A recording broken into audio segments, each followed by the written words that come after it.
Hello friends, जय माता दी। कैसे हैं आप सब दोस्तों। माघ मास के कृष्ण पक्ष की एकादशी तिथि है और इस दिन 6 प्रकार के तिलों का प्रयोग करे जाने का विधान है, इसलिए इसे षटतिला एकादशी कहते हैं। इस दिन तिल का स्नान, तिल का उपटन, तिलोदक, तिल का हवन, तिल का भोजन, तिल का दान करने की शास्त्र आज्ञा है। इस प्रकार 6 रूपों में तिलों का प्रयोग षटतिला कहलाता है और भगवान श्री कृष्ण के श्रीमुख से एकादशियों का महात्म्य सुनकर श्रद्धा पूर्वक उन्हें प्रणाम करते हुए अर्जुन कहते हैं, हे केशव, आपके श्रीमुख से एकादशियों की कथाएं सुनकर मुझे असीम आनंद की प्राप्ति होती है। हे मधुसूदन, कृपा कर अन्य एकादशियों का महात्म्य सुनाने की भी अनुकंपा करें। तब भगवान श्री कृष्ण कहते हैं, हे अर्जुन, अब मैं तुझे माघ माह के कृष्ण पक्ष की षटतिला एकादशी के व्रत की कथा सुनाता हूँ। एक बार दालभ्य ऋषि ने पुलस्त्य ऋषि से पूछा, हे ऋषि श्रेष्ठ, मनुष्य मृत्यु लोक में ब्रह्म हत्या आदि महापाप करते हैं, दूसरों के धन की चोरी करते हैं, दूसरों की उन्नति को देखकर जलन भावना करते हैं। ऐसे महान पापी मनुष्य क्रोध, ईर्ष्या, आवेग और मूर्खतावश करते हैं और बाद में उन्हें शोक की प्राप्ति होती है कि हाय, ये हमने क्या किया। हे महामुनि, ऐसे मनुष्यों को नरक से बचाने का क्या उपाय है और ऐसा कोई उपाय बताने की कृपा करें जिससे ऐसे मनुष्यों को नरक से बचाया जा सके, उन्हें नरक की प्राप्ति ना हो। ऐसा कौन सा दान पुण्य है जिसके प्रभाव से नरक की यातना से बचा जा सकता है? इन सभी प्रश्नों का हल आप कृपा पूर्वक बतलाइए। दालभ्य ऋषि की बात सुनकर पुलस्त्य ऋषि कहते हैं, हे मुनि श्रेष्ठ, आपने मुझसे अत्यंत ही गूढ़ प्रश्न पूछा है। इससे संसार में मनुष्यों को बहुत लाभ होगा। जिस रहस्य को इंद्र आदि भी देवता नहीं जानते, वह रहस्य मैं आपको अवश्य बताऊंगा। माघ मास आने पर मनुष्य को स्नान आदि से शुद्ध रहना चाहिए। अपने इंद्रियों को वश में करके काम, क्रोध, लोभ, मोह, ईर्ष्या, अहंकार आदि से सर्वथा बचना चाहिए। पुष्य नक्षत्र में गोबर, कपास, तिल मिलाकर उपले बनाने चाहिए और इन उपलों से 108 बार हवन करना चाहिए। ओम नमो भगवते वासुदेवाय, ओम नमो भगवते वासुदेवाय, इसका जाप करना चाहिए। जिस दिन मूल नक्षत्र हो, एकादशी तिथि हो, तब अच्छे पुण्य देने वाले नियमों को ग्रहण करना चाहिए और स्नान आदि नित्य कर्मों से देवों के देव भगवान श्री हरि का पूजन और कीर्तन करना चाहिए। एकादशी के दिन उपवास करें, रात्रि में जागरण करें, हवन करें। दूसरे दिन धूप दीप नैवेद्य से भगवान श्री हरि की पूजा अर्चना कर खिचड़ी का भोग लगाकर पारण करना चाहिए। इस दिन श्री विष्णु भगवान को पेठा, नारियल, सीताफल, सुपारी सहित अर्घ्य अवश्य देना चाहिए। तदुपरांत उनकी स्तुति करें, हे जगदीश्वर, आप निराश्रितों को शरण देने वाले हैं, आप संसार में डूबे हुए का उद्धार करने वाले हैं। हे कमल नयन, हे मधुसूदन, हे जगन्नाथ, हे पुंडरीकाक्ष, आप लक्ष्मी जी सहित मेरे इस तुच्छ अर्घ्य को स्वीकार कीजिए। इसके पश्चात ब्राह्मण को जल से भरा हुआ घड़ा और तिलों का दान करना चाहिए। यदि संभव हो तो ब्राह्मण को गऊ और काले तिल का दान जरूर करें। इस प्रकार मनुष्य इस दिन जितने तिलों का दान करता है, उतने ही सहस्त्र वर्ष वह स्वर्ग में वास करता है। तो 6 प्रकार से तिलों का प्रयोग करें। तिल स्नान, तिल की उपटन, तिलोदक, तिल का हवन, तिल का भोजन और तिल का दान, और इससे प्रकार के पाप नष्ट होते। इतना कहकर पुलस्त्य ऋषि ने कहा, अब मैं एकादशी के व्रत की कथा सुनाता हूँ, ध्यान पूर्वक सुनो।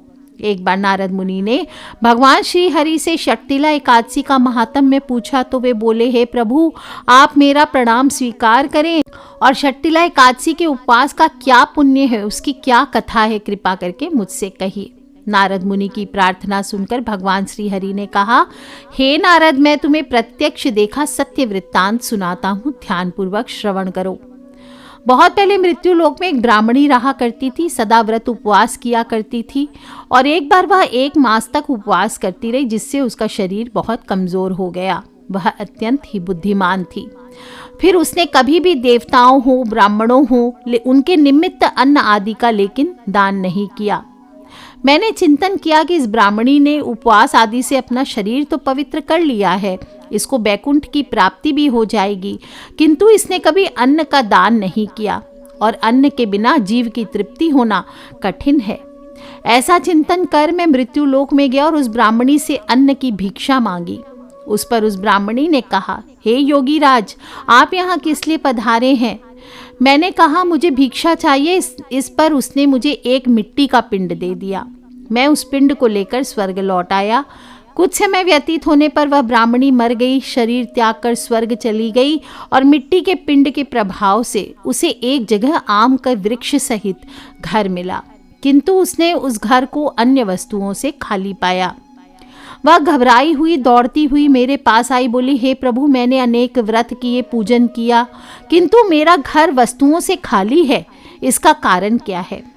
तब मैंने कहा, तुम अपने घर जाओ और जब देव स्त्रियां तुम्हें देखने आए तब तुम उनसे षटतिला एकादशी व्रत का महात्म्य और उसका विधान पूछना, और जब तक वह ना बताए तब तक अपना द्वार नहीं खोलना। प्रभु के ऐसे वचन सुनकर वह अपने घर गई और जब देव स्त्रियां आई और द्वार खोलने के लिए कहने लगी, तब उस ब्राह्मणी ने कहा, यदि आप मुझे देखने आई हैं तो पहले मुझे षटतिला एकादशी व्रत का महात्म्य बताएं। तब उनमें से एक देव स्त्री ने कहा, यदि तुम्हारी यही इच्छा है तो ध्यान पूर्वक श्रवण करो। मैं तुमसे एकादशी व्रत और उसके महात्म्य विधान सहित कहती हूँ। और जब उस देव स्त्री से षटतिला एकादशी के व्रत का महात्म्य सुना, तब ब्राह्मणी को समझ आया कि उसने अन्न दान नहीं किया और अपना द्वार खोला। देव स्त्रियों ने ब्राह्मणी को सब स्त्रियों से अलग पाया और उस ब्राह्मणी ने भी देव स्त्रियों के कहे अनुसार षटतिला एकादशी का उपवास किया और दान किया। उसके प्रभाव से उसका घर धन धान्य से भर गया। अतः हे पार्थ, मनुष्यों को अज्ञान को त्याग कर षटतिला एकादशी का उपवास करना चाहिए और इस एकादशी व्रत के करने वाले को जन्म जन्म की निरोगता प्राप्त होती है और मनुष्य के सभी पाप नष्ट हो जाते हैं। कहने का अर्थ है कि इस उपवास को करने से जहाँ शारीरिक पवित्रता आती, निरोगता प्राप्त होती है, वहीं अन्न तिल आदि का दान करने से धन धान्य में बढ़ोतरी होती है। इससे यह भी सिद्ध होता है कि मनुष्य जो और जैसा दान करता है, शरीर त्यागने के बाद उसे वैसा ही फल प्राप्त होता है। अतः धार्मिक कृत्यों के साथ साथ प्रत्येक उत्सव पर आपको दान अवश्य करना चाहिए, क्योंकि दान के बिना कोई भी धार्मिक कार्य संपन्न नहीं होता। इस दिन काले तिलों का दान, भगवान विष्णु का काले तिलों से पूजन, तिल मिश्रित पंचामृत से नारायण को स्नान कराना। सर्वप्रथम भगवान विष्णु ने नारद मुनि को ही इस प्रकार षटतिला एकादशी का महात्म्य बताया और पुलस्त ऋषि ने दलभ्य ऋषि को षटतिला एकादशी का विधान बताया, जिसके अनुसार माघ कृष्ण एकादशी को विष्णु भगवान के निमित्त व्रत रखकर गंध पुष्प धूप दीप तांबुल से विष्णु भगवान का षोडशोपचार पूजन करें और उन्हें तिल मिश्रित उड़द की खिचड़ी का भोग लगाएं। रात्रि में तिल से 108 बार भगवान विष्णु के मंत्रों से ओम नमो भगवते वासुदेवाय, ओम नमो भगवते वासुदेवाय बोलते हुए हवन करना चाहिए। और षटतिला एकादशी पर इस प्रकार भगवान विष्णु के विशेष पूजन व्रत और उपाय से आरोग्यता प्राप्त होती है, धन धान्य में वृद्धि होती है, वैभव की प्राप्ति होती है। तो बोलिए श्री हरि विष्णु भगवान की जय। और दोस्तों 2025 में षटतिला एकादशी की तिथि 24 जनवरी को रात को ही 7:25 से एकादशी तिथि की शुरुआत हो रही है। अगले दिन यानी 25 जनवरी को रात को 8:31 पर समाप्त होगी और उदय तिथि का भान रखते हुए व्रत 25 जनवरी को ही रखना उचित है। इस दिन चंद्रमा और मंगल का सीधा योग भी बन रहा है। इसके साथ ही इस दिन उत्तर आषाढ़ा नक्षत्र है और आप सभी को मैंने बताया था 1-2 वीडियो के पहले कि 5-6 ग्रहों का योग एक सीध में आ रहे हैं सभी ग्रह। तो 25 जनवरी को भी आप ये नज़ारा आसमान में खुली आंखों से देख सकेंगे। और षटतिला एकादशी पर ध्रुव योग का भी संयोग बन रहा है। इस योग में सबसे विशेष आता है दान। तो आज के दिन तिलों का, खिचड़ी का, इसका दान कीजिए, आपको अक्षय पुण्यों की प्राप्ति होगी। और शिववास योग का निर्माण हो रहा है, तो इस दिन शिव पूजन का भी विधान आता है। विशेष रूप से रुद्राभिषेक आदि किए जा सकते हैं। दोस्तों जो लोग भी पूजा करना चाहते, पूजा का मुहूर्त जानना चाहते, तो ब्रह्म मुहूर्त की पूजा का समय सुबह 5:26 से 6:19, संध्या पूजन 5:53 से लेकर 7:13 तक प्रदोष काल में। आप दोपहर को कर सकते हैं अभिजीत मुहूर्त में 12:12 से 12:55 तक। विजय मुहूर्त है 2:21 से 3:03 तक और गोधूली मुहूर्त है 5:52 से 6:19 तक। जो लोग भी षटतिला एकादशी का व्रत करेंगे वो लोग अगले दिन यानी 26 जनवरी छुट्टी का दिन है और 26 जनवरी को पारण करें, सुबह 26 जनवरी को सुबह 7:12 के बाद कभी भी कर सकते हैं। और तुलसी माता के 108 नामों का, मंत्रों का जाप आज के दिन करने का विधान आता है। इससे भगवान विष्णु आपको अखंड सौभाग्य का वरदान देते हैं। अगर आप व्रत रख रहे हैं तो दशमी की रात्रि से ही नियमों का पालन करें। लहसुन प्याज से मुक्त भोजन करें, तामसी भोजन ना ग्रहण करें और रात में ओम नमो भगवते वासुदेवाय, ओम नमो नारायणाय ऐसा जाप करते हुए, ब्रह्मचर्य का पालन करते हुए सोना चाहिए। और हो सके तो भूमि पर शयन करें। अगले दिन ब्रह्म मुहूर्त में उठकर सबसे पहले श्री हरि का स्मरण करें, धरती माता को प्रणाम करें, हथेलियों के दर्शन करें और मन ही मन संकल्प करें कि आज मैं व्रत को करूँगा। और सभी का अपने नित्य कर्मों से निवृत्त होकर घर के मुख्य द्वार की साफ सफाई करें, हल्दी के जल का छिड़काव करें, तोरण सजा सकते हैं, द्वार पर रंगोली लगा सकते हैं। इसके बाद स्नान करें। इस दिन पवित्र नदियों में, सरोवर में स्नान करने की परंपरा है। तिल का उपटन लगा करके तिल के जल से स्नान करने की परंपरा है, तो वो कर सकते हैं। और इसके बाद स्नान करने के बाद पीले सुंदर वस्त्र आपको धारण करने चाहिए, क्योंकि प्रभु पीतांबर धारी है और इस दिन भगवान का श्रृंगार भी पीला करना चाहिए, स्वयं भी पीला धारण करना चाहिए। बाकी नीले काले वस्त्र कम से कम ना पहने। 1 लोटा जल सूरज भगवान को अर्पित करें। ओम सूर्याय नमः, ओम आदित्याय नमः, ओम भास्कराय नमः। आज के दिन चारों वेदों, श्रुतियों और पुराणों की माँ गायत्री माता, जो वेद माता मानी गई है, इनकी भी पूजा कहते हैं कि स्वयं ब्रह्मा विष्णु महेश करते हैं। और माँ गायत्री की पूजा आज के दिन जरूर करनी चाहिए। कहते हैं कि ऋषि विश्वामित्र ने आज के दिन पहली बार ही गायत्री मंत्र का उच्चारण किया था। ओम भूर्भुवः स्वः तत्सवितुर्वरेण्यं भर्गो देवस्य धीमहि धियो यो न प्रचोदयात्। तो आज के दिन आप भी सूर्य देवता को जल अर्पित करते समय गायत्री मंत्र का जाप जरूर करें। उसी लोटे में जल ले लीजिए, थोड़े से काले तिल ले लीजिए, दक्षिण मुखी हो जाइए, पितृ के निमित्त तर्पण करें और जल अर्पित करें। ओम सर्वेभ्यो पितृभ्यो नमो नमः या फिर पितर पितरानी की जय। इसके बाद अपने पूजा स्थल पर आएं, पूजा स्थल को साफ कर लें, व्रत का संकल्प लें, थोड़े से चावल और जल पुष्प हाथ में लेकर बोले, हे प्रभु, आज मैं चोर, पाखंडी, दुराचारी मनुष्यों से बात नहीं करूंगा, ना ही किसी का दिल दुखाऊंगा, गौ हो, ब्राह्मण हो आदि को फलाहार और अन्न आदि देकर प्रसन्न करूंगा।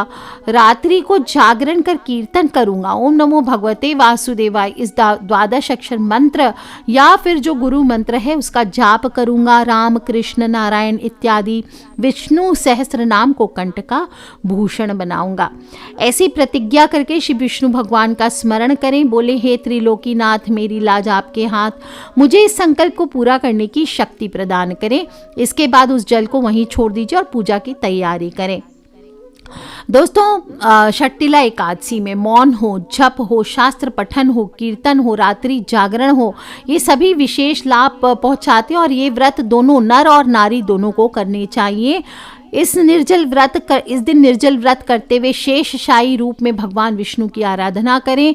इसमें विशेष रूप से निर्जला एकादशी में जिस प्रकार जल पीना मना होता है, सांझ के पहले केवल कुल्ला या आचमन करके मुख में जल डालते हैं, इसी प्रकार इसमें भी आपको हो सके तो निर्जल व्रत करें। और कम सूर्योदय से लेकर दूसरे दिन सूर्योदय तक जल त्याग करने का नियम आता है, लेकिन अगर नहीं रह सकते तो एक समय फलाहार करके आप व्रत को करें। घर के मंदिर में सबसे पहले गणेश जी का पूजन कर विष्णु भगवान, माता लक्ष्मी सहित आप दोनों का आवाहन कर पूजन करें और आप उन्हें एक चौकी पर विराजित कर सकते हैं। और दक्षिणावर्ती शंख है तो सर्वोत्तम है। दक्षिणावर्ती शंख में कच्चा दूध, पंचामृत या गंगा जल भरकर भगवान विष्णु का अभिषेक करना चाहिए। ओम नमो भगवते वासुदेवाय, ओम नमो भगवते वासुदेवाय निरंतर जाप करते रहें। अभिषेक करने के बाद फिर शुद्ध जल से स्नान करवाकर प्रभु को पोंछें और पीतांबर यानी पीले वस्त्र धारण करवाएं। वस्त्रों के बाद आभूषण और फिर यज्ञोपवीत यानी कि जनेऊ जरूर पहनाएं। पीले पुष्पों की माला से श्रृंगार करें। विष्णु भगवान को आज के दिन तुलसी की माला भी चढ़ाई जाती है और फ्रेश तुलसी की माला हो सके तो बना करके धारण कराएं, और नहीं है तो कोई बात नहीं, नॉर्मल तुलसी की माला आप धारण करा सकते हैं। सुगंधित इत्र अर्पित करें, चंदन केसर का तिलक करें। तिलक के लिए हो सके तो केसर वाला तिलक घस करके लगाना चाहिए। धूप दीप जलाएं, घी का दीपक जलाया जाता है। दीपक में एक चुटकी केसर या हल्दी डाल सकते हैं।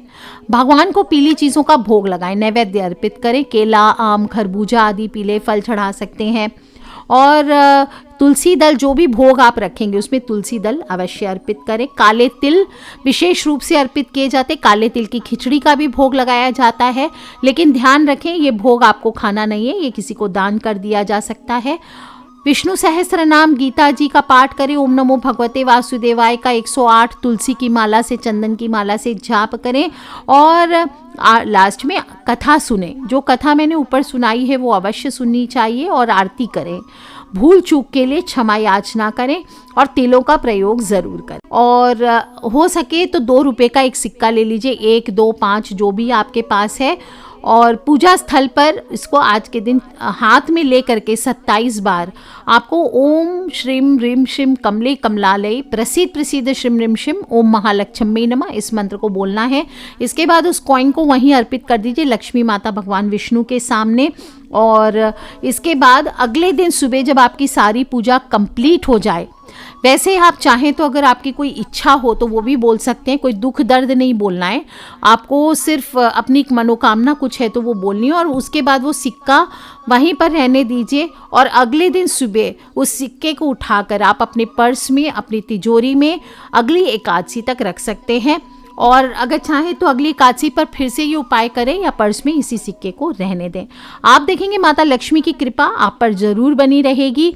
और दोस्तों, आज के दिन आप कलश पर एक स्वस्तिक बनाकर उस कलश में 5 का सिक्का रखें, 5 तुलसी के पत्ते रखें। और अगर किसी चीज़ को लेकर के आपके दिमाग में हमेशा उलझन पड़ी रहती है तो उस सिक्के पर सिंदूर से अपने नाम का पहला अक्षर रख दीजिए, लिख दीजिए, और फिर उसको उस लोटे में डाल दीजिए। उस पानी भरे लोटे को छत पर आज की रात रहने दीजिए, और अगले दिन आप सुबह उठा करके निकाल के उस जल को किसी पौधे में डाल दीजिए। और जो कॉइन है उसको लेकर आप अपनी जेब में रख लीजिए, अपने पर्स में रख लीजिए, अपनी तिजोरी में रख लीजिए। आपकी जेब कभी खाली नहीं होगी। कोई मनोकामना आपने बोली है तो उस मनोकामना को बोलकर जब वो मनोकामना पूर्ण हो जाए तो आपको इस सिक्के को विसर्जित कर देना है। आप देखेंगे जबरदस्त रूप से ये सिक्का आपके लिए काम करता है। कोई भी कॉइन के उपाय बहुत सारे होते हैं दोस्तों। अगर वैवाहिक जीवन में समस्याएं आ रही है तो आज के दिन एक कॉइन ले लीजिए और उस पर थोड़ी सी पिसी हुई हल्दी छिड़क दीजिए, और अपने ऊपर से 7 बार, अपने और अपने पार्टनर के ऊपर से उतार कर 7 बार इसको बहते जल में प्रवाहित कर दीजिए। कहते हैं कि अगर आपके घर में आमदनी का फ्लो अचानक से रुक गया है तो आज के दिन आप गंगा जल ले लीजिए एक लोटे में, और उसमें एक कॉइन डाल करके आज के दिन सूरज भगवान के सामने रख दीजिए, और शाम के वक्त आप इस जल का छिड़काव पूरे घर में कीजिए। उस कॉइन को आपको दान कर देना है। इस प्रकार से बहुत सारे उपाय आप कर सकते हैं दोस्तों, तो कर लीजिए उपाय। तिलयुक्त एकादशी है, शक्तिला एकादशी की हार्दिक शुभकामनाएं। और इस दिन तिल का दान, स्नान, सेवन ज़रूर करें, इससे पुण्यों की प्राप्ति होती है। और अपने फ्रेंड्स, फैमिली, मम्मी पापा, भाई बहन, बच्चे सभी लोगों से छोटे छोटे उपाय मैंने बताने की कोशिश की है। 6 प्रकार से तिलों का उपाय कर सकते हैं, साथ ही सिक्के का उपाय कीजिए। आप देखिए कैसा कमाल आपके इस जीवन में होता है। अपने फ्रेंड्स, फैमिली, मम्मी पापा, भाई बहन, बच्चे सभी लोग, मैंने कुछ ना करे, इस व्रत की कथा सुनाई है, इस कथा को आप अपने सभी परिवार वालों से शेयर करते रहा करें, क्योंकि हमें नहीं पता कौन सा उपाय कब किसकी लाइफ बदल दे। So love you all friends, take care. जय माता दी, बम बम भोलेनाथ की जयकारा, शेरावाली दा बोल, साचे दरबार की जय। बोलिए हर हर हर महादेव शंभो, विष्णु भगवान की जय, लक्ष्मी मैया की जय।